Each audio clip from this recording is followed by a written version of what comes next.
A lot of my clients really like the idea of using gravel in their landscape because it's really affordable and I think the aesthetic is really charming. However, gravel does take some maintenance. So in this video today, I want to talk to you guys about what to expect if you would like to have gravel in your yard and how to maintain it over time so that it lasts.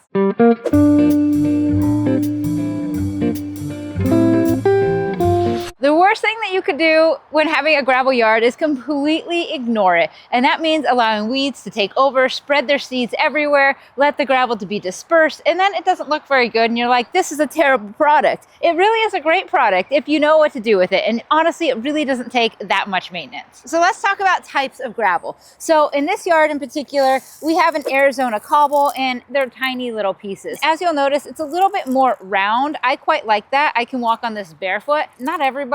Some people have really soft feet, but this is a good standard round or pea gravel that might be comfortable to walk on. However, it does not compact as well as, say, a chipped rock or a little bit more angular rock. Those angular rocks are really, really good at compacting into themselves and make great pathway materials. So you have to decide, what do I need my path to do for me function-wise and comfort-wise and aesthetic-wise? Typically, I recommend angular rocks, generally for pads and patios. Usually you're wearing shoes outside anyways, and if you have really tough feet, you might be able to handle more angular rocks, but they do function better. So when you're walking on this in particular, it does move a little bit because we want to put a few inches of gravel. So with that movement, it does displace a little bit. So this is in my parents' backyard, and Banjo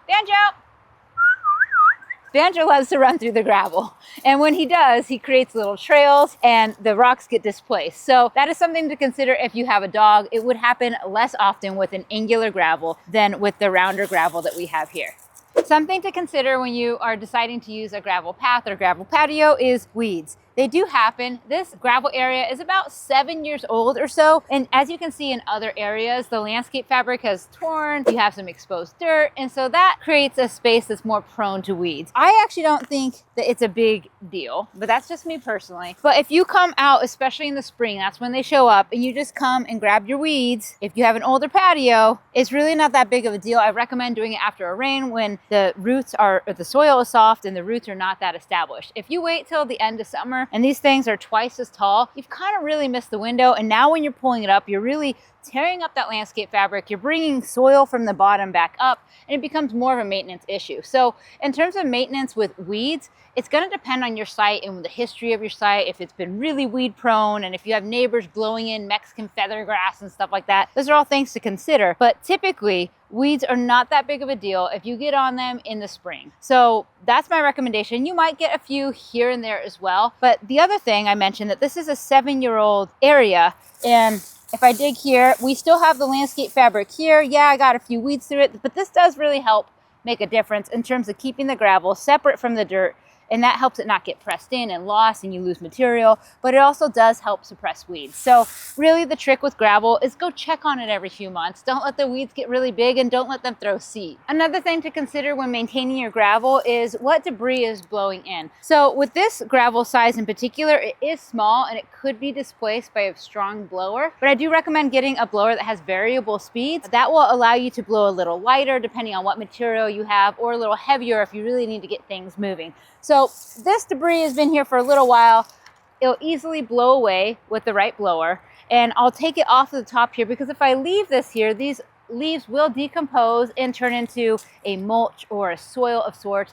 And then you're really starting to lose the aesthetic of your gravel, because now it's like this mixed material. So occasionally, it's not like you have to do this every week, but you don't want to let this material sit all year long and work its way all the way down to the soil. So depending on if you have big trees or whatever it is, just come through fairly regularly or occasionally and remove that debris so it doesn't break down and create soil on top. When you think gravel, you want to create a border between the gravel material and whatever else material is on the outside of the gravel. Because gravel does kick and move a little bit, you want to make sure that that border is sufficient to kind of keep it maintained.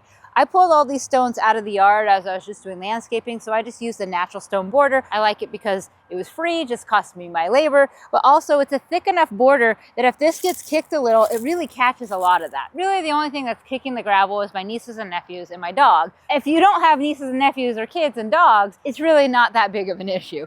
However, you also want to keep other material like this mulch from being pushed over here too easily. And if you have a really thin border, that makes it kind of hard. Another thing to be conscious of with gravel is you typically don't want to put it right next to a lawn, a live lawn that is going to be mowed, because if the rocks get thrown in over there, you could hit rocks and toss them. So you just want to be conscious. I know some people do it, and it's fine. Just something to be conscious of, especially if you have, toddlers that want to throw rocks everywhere, that don't put it right next to your lawn. One more thing I want to show you guys before I revamp this area is the landscape fabric that's popping through. So 7 years ago when we did this, we laid down this landscape fabric, and as you can see, it's done a really good job of separating the soil underneath to the gravel above. So I mentioned it before, but the reason that you want to do this is because without this fabric, all these stones would get pressed into the dirt and you really just start losing material. By keeping it separated, I keep my material up here. The only thing that is displacing it at this point is my dog running through here and thinning it out. So that's one thing I do want to kind of refresh. And so on this side here, I think I'm just completely missing some of the landscape fabric, which I will come through. So what I want to do here, and this might not be for everybody, but I think gravel is a wonderful material. And if you only have to do something to it every 5 to 7 to 10 years, I think that that's a quality material that can be reused. So what I'm going to do is I'm going to rake away a lot of this and redo the fabric just to relay that, regrade it because it's been displaced in some areas. And I expect that it's going to look pretty brand new when I'm done and last me many years. And then after that, it's really just picking the weeds occasionally as they come. So hopefully I haven't convinced any of you guys out of gravel by showing you some of the things to look out for. But typically it's a great material, it's very affordable, and the aesthetic is really just pleasing. So again, I'll just reiterate, if you want a more stable path that compacts well, you want that more angular gravel, I love a 1/8 or a 3/4 and below typically for that. And then for the more rounded stones, just don't go too big. You probably don't want to go bigger than 1/2 inch or so, because then it's just very uncomfortable and it does not compact really at all. The smaller stuff, even if it's round, compacts a little bit better, but expect it to feel a little bit more like walking in sand, which is totally fine for patio space, but not maybe something you want to do for your front entrance to your house. In terms of the maintenance when it comes to gravel, it's generally very low maintenance. I'm showing you this yard as an example of like, this is the worst it can get, really. Dog trampling over it, landscape fabric tearing out, but still the material is good. It can be removed, it can be refreshed and look like brand new. And honestly, I expect it to look great for years to come. When you have dogs and kids, those are things to consider when and what you're putting your gravel next to. So I know some kids are really calm and some kids are not. So those are all things that you have to decide in your life, like whether or not gravel is a good choice for you. But again, the affordability of it, the aesthetics of it, I think it's a great material to use outside. And stay tuned, because I'm going to refresh this area and I'd love to show you guys what it looks like when it's actually looking like it's supposed to and not all worn down and displaced by my dog.